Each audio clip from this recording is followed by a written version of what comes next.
শেখ হাসিনা সরকার পালিয়ে গেলেও তাদের যে মতাদর্শী, তাদের যে সন্ত্রাসী বাহিনী, তারা দেশে রয়ে গেছে।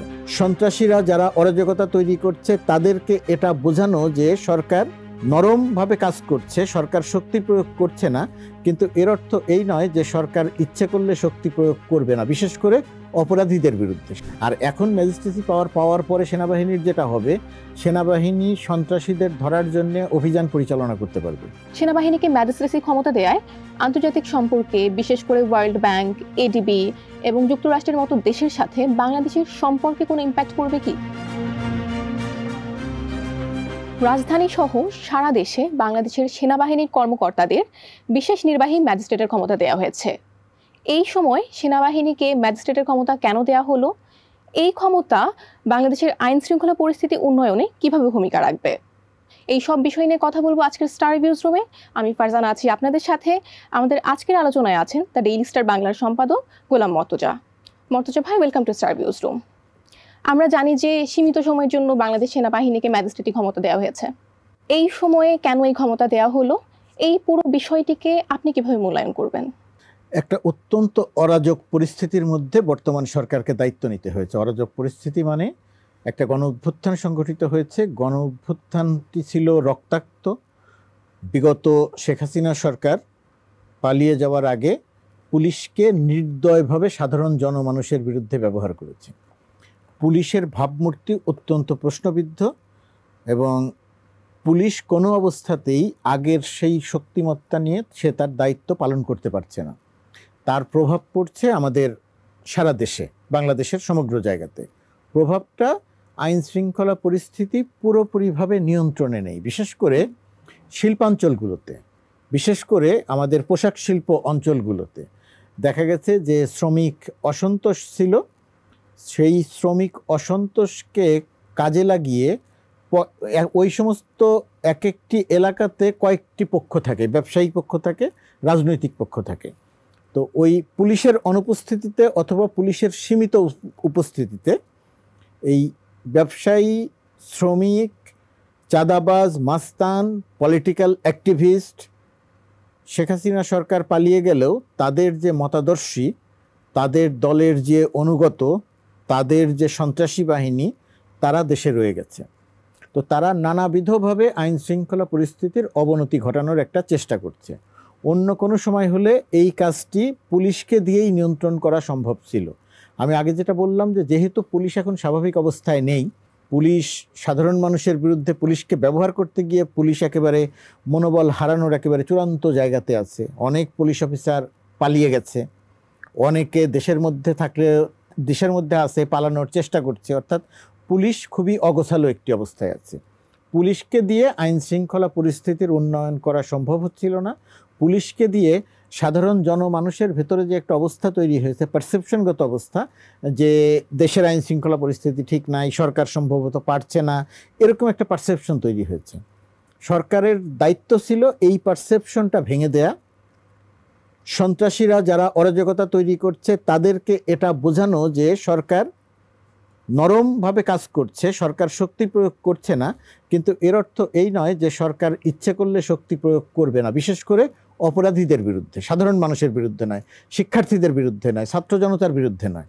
সেটা বোঝানোর জন্যে এই পরিস্থিতিতে একটা সীমিত সময়ের জন্য, আপনি যেটা বললেন যে 2 মাসের জন্যে সুনির্দিষ্ট করে সেনাবাহিনীকে, সেনাবাহিনীর কমিশন অফিসারদের, ম্যাজিস্ট্রেসি, নির্বাহী ম্যাজিস্ট্রেটদের ক্ষমতা দেওয়া হয়েছে। এখন তারা এই ক্ষমতা ব্যবহার করে দেশের আইন শৃঙ্খলা পরিস্থিতির উন্নয়নে দৃশ্যমানভাবে এক ধরনের ভূমিকা রাখতে পারবেন বলে অবশ্যই আমরা বিশ্বাস করি। এখন এখানে কয়েকটি জিনিসের চ্যালেঞ্জ আছে, যেই চ্যালেঞ্জগুলো সেনাবাহিনীকে মোকাবেলা করতে হবে। প্রথমত কথা, সেনাবাহিনী তাদের নিজস্ব চেইন অফ কমান্ড আছে, তাদের কাজের একটা নির্দিষ্ট ধরন আছে, যেই কাজটি বেসামরিক প্রশাসনের সঙ্গে, পুলিশের সঙ্গে মিলবে না, পার্থক্য আছে 2 জায়গাতে।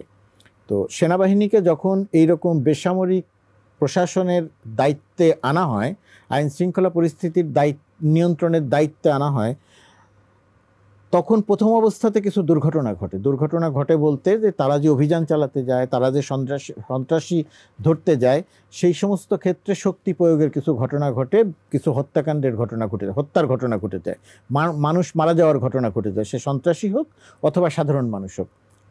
এবার যেহেতু একটা বিশেষ পরিস্থিতিতে তাকে দায়িত্ব নিয়ে হয়েছে, দেশে কোনো জরুরি অবস্থা নাই, কিন্তু সেনাবাহিনীকে বিশেষ পরিস্থিতিতে আইনশৃঙ্খলা পরিস্থিতি উন্নয়নের দায়িত্ব দেওয়া হয়েছে। সেই কারণে এই জায়গাটিতে সেনাবাহিনীকে অত্যন্ত সতর্ক থাকতে হবে যে তাদের ভাবমূর্তি এবং তাদের মধ্য দিয়ে ডক্টর ইউনূস সরকারের ভাবমূর্তি যেন কোনো অবস্থাতে প্রশ্নের মধ্যে না পড়ে, এটা তাদের অত্যন্ত সতর্ক থাকতে হবে। এবং সেনাবাহিনী যেহেতু খুব চেইন অফ কমান্ড মেনে চলা একটা বাহিনী, সুতরাং তারা যদি একটু সতর্ক থাকে, আমার ধারণা যে এই জায়গা থেকে তারা আর কোনো দুর্ঘটনা না ঘটিয়েই তারা তাদের কাজটি করতে পারবে। তাদের আরেকটা চ্যালেঞ্জ পুলিশ এবং বেসামরিক প্রশাসন। বেসামরিক প্রশাসন ঐতিহ্যগতভাবে সামরিক বাহিনীকে যখন একটা দায়িত্বের জন্য আনা হয়, আমাদের যে বেসামরিক প্রশাসনের কাঠামো আছে, সেই বেসামরিক প্রশাসন এক অদ্ভুত কারণে সামরিক বাহিনীকে যে সহায়তা করা দরকার তারা সেই সহায়তাটা করে না। এটা ঐতিহ্যগত, আমরা স্বীকার করি বা না করি, এটা মাঠ পর্যায়ের বাস্তবতা। তো এই জায়গাটিতেও সামরিক বাহিনীকে সতর্ক থাকতে হবে। বেসামরিক প্রশাসনের সঙ্গে তাদের সহায়তা নিয়ে কাজ করার জন্য তাদের সঙ্গে এক ধরনের বন্ধুত্বমূলক পরিবেশ তৈরি করতে হবে। এটা সামরিক বাহিনীকে উদ্যোগ নিয়ে করতে হবে। সামরিক বাহিনী বা সেনাবাহিনী চাইলেই এই কাজটি করতে পারবে। আর বেসামরিক প্রশাসনের দায়িত্ব হবে তারা নিজেরা অরাজকতার মধ্যে আছেন, নিজেরা পদবি সহ নানাবিধ কারণে ব্যস্ত হয়ে পড়েছেন, তারা প্রশাসনের দায়িত্ব ঠিকমতো পালন করছেন না। এখন এই প্রশাসনেও, সিভিল প্রশাসনেও আইন মানে এক ধরনের কি বলবো, নিয়মতান্ত্রিক অবস্থা প্রয়োগ করতে হবে। তো সেটা করার জন্য তাদের উচিত সেনাবাহিনীকে সহায়তা করে, সেনাবাহিনীর সহায়তা নিয়ে সারা দেশের সার্বিক পরিস্থিতির উন্নয়নে ভূমিকা রাখা। এই সতর্কতাগুলো যদি সবাই যার যার জায়গা থেকে করে, তাহলে আমার ধারণা যে অল্প সময়ের মধ্যেই দেশের আইন শৃঙ্খলা পরিস্থিতির যে এক ধরনের শঙ্কাজনক অবস্থা আছে সেটার উন্নয়ন ঘটতে থাকবে বলে আমার বিশ্বাস। আপনার কি মনে হয় নির্বাহী ম্যাজিস্ট্রেটের দায়িত্ব পাওয়া সেনা সদস্যদের উপস্থিতি দেশের আইন শৃঙ্খলা পরিস্থিতি থেকে উন্নতি ঘটাবে? নিঃসন্দেহে, আমি শেষ পক্ষে যেটা বললাম যে নিঃসন্দেহে উন্নতি ঘটাবে হচ্ছে এই কারণে যে সেনাবাহিনী আসলে ম্যাজিস্ট্রেসি পাওয়ার নিয়ে কি করবে। কারণ সেনাবাহিনী এতদিন পর্যন্ত কিভাবে ছিল, তারা মাঠে ছিল, কিন্তু তার সামনে একটি এমন একটা কাজ বেআইনি একটা কাজ ঘটে গেল, কিন্তু সেনাবাহিনী সরাসরি গিয়ে সেখানে ব্যবস্থা নিতে পারে না, তাকে পুলিশের সহায়তা নিতে হয়, তাকে ম্যাজিস্ট্রেটের সহায়তা নিতে হয়। আর এখন ম্যাজিস্ট্রেসি পাওয়ার পরে সেনাবাহিনীর যেটা হবে, সেনাবাহিনী সন্ত্রাসীদের ধরার জন্য অভিযান পরিচালনা করতে পারবে। কোনো মানুষকে আটকে রাখা হয়েছে এরকম কোনো সংবাদ পেলে সেনাবাহিনী তাদেরকে উদ্ধারের জন্য অভিযান চালাতে পারবে। অবৈধ অস্ত্র উদ্ধারের জন্য সেনাবাহিনী নিজে অভিযান পরিচালনা করতে পারবে। ধরেন এতদিন পর্যন্ত আমরা ঢাকা শহরে আমি আপনি সবাই দেখেছি যে হঠাৎ করে রাস্তা আটকে একটা সমাবেশ চলছে, রাস্তা আজকে একটা মিছিল চলছে, দাবি আদায়ের জন্য অমুক ভবনের সামনে জমায়েত হয়েছে। এই জায়গাগুলোতে সেনাবাহিনী এতদিন পর্যন্ত সরাসরি কোনো পদক্ষেপ নিতে পারছিল না।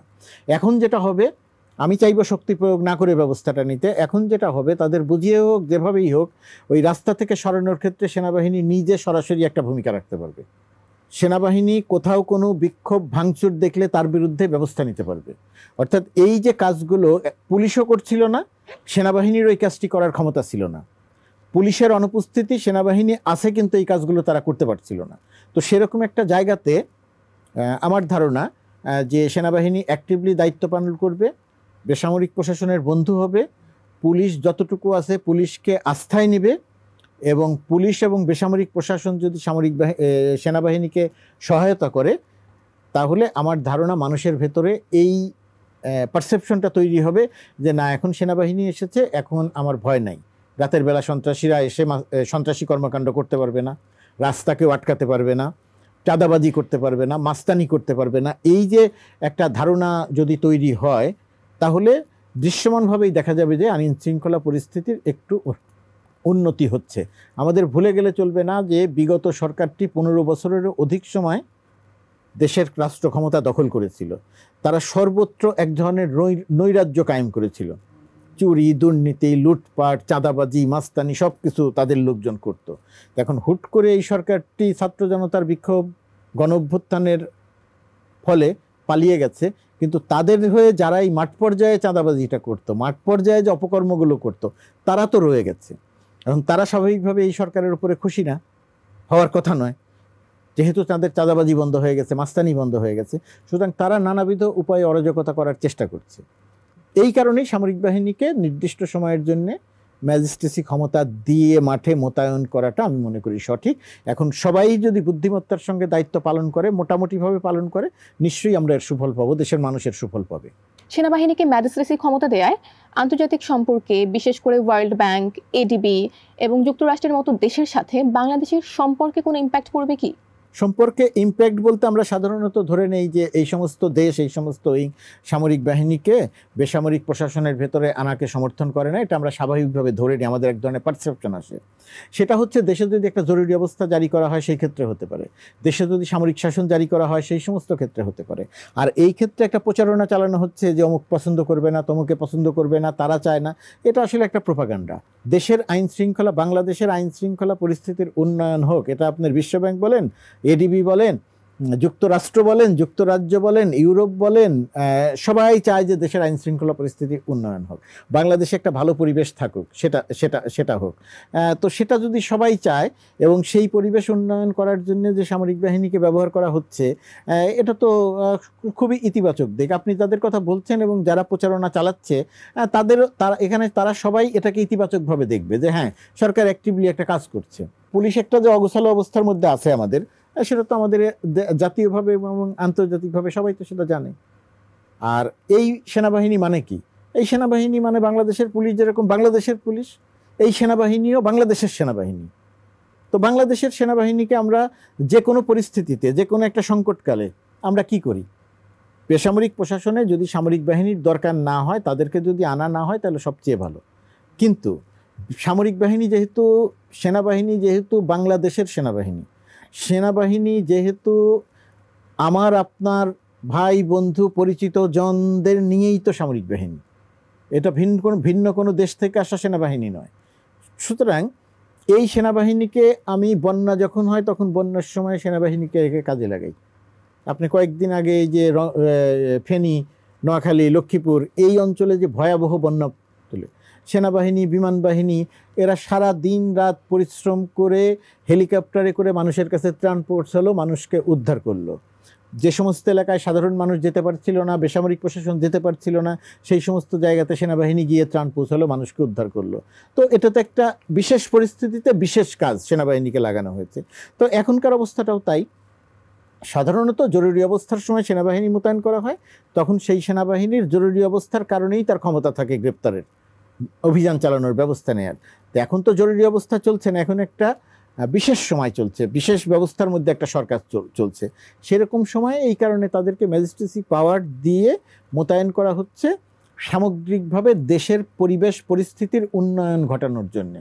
তো পরিবেশ পরিস্থিতির উন্নয়ন ঘটানোর জন্য সেটা যদি দৃশ্যমান হয় যে পরিবেশ পরিস্থিতি, আইন শৃঙ্খলা রক্ষাকারী বাহিনীর কে সহায়তা করা, বেসামরিক প্রশাসনকে সহায়তা করা, চোর, মাস্তান, ছিনতাইকারী, চাঁদাবাজ এদের বিরুদ্ধে ব্যবস্থা নেওয়া হচ্ছে, শ্রমিক অসন্তোষে যারা ভূমিকা রাখছে তাদের বিরুদ্ধে ব্যবস্থা নেওয়া হচ্ছে, কারখানা চালু রাখার ক্ষেত্রে সেনাবাহিনী যদি ইতিবাচকভাবে ভূমিকা রাখতে পারে, তাহলে সব কিছু মিলিয়ে কোথাও কিন্তু দোষণীয় কিছু নেই, সব জায়গাতে ইতিবাচকভাবে সব কিছুই আছে ইতিবাচকভাবে। সুতরাং সেরকম একটা জায়গাতে বিশেষ পরিস্থিতিতে সেনাবাহিনীকে একটা নির্দিষ্ট সময়ের জন্যে নির্বাহী ম্যাজিস্ট্রেটের ক্ষমতা দিয়ে তাকে রাস্তায় আনা হচ্ছে। এবং আমি বিশ্বাস করি চেইন অফ কমান্ড মেনে চলা সেনাবাহিনী, আগে যে কথাগুলো বললাম তাদের জন্য চ্যালেঞ্জ বা তাদের জন্য সতর্কতা অবলম্বন করা দরকার, তারা সেই জায়গাগুলো সতর্ক থাকবে। কোনো রকম অঘটন ঘটানো ছাড়া তারা সন্ত্রাসীদের বিরুদ্ধে এবং সমাজে যারা অরাজকতা তৈরি করে তাদের বিরুদ্ধে ব্যবস্থা নিতে সক্ষম হবে। এবং আমার ধারণা যে দেশের মানুষ দৃশ্যমানভাবে এই পরিস্থিতির উন্নয়নটা লক্ষ্য করবে আগামী কিছুদিনের মধ্যে গিয়ে। ধন্যবাদ মর্তুজা ভাই আজকের এই গুরুত্বপূর্ণ আলোচনার জন্য।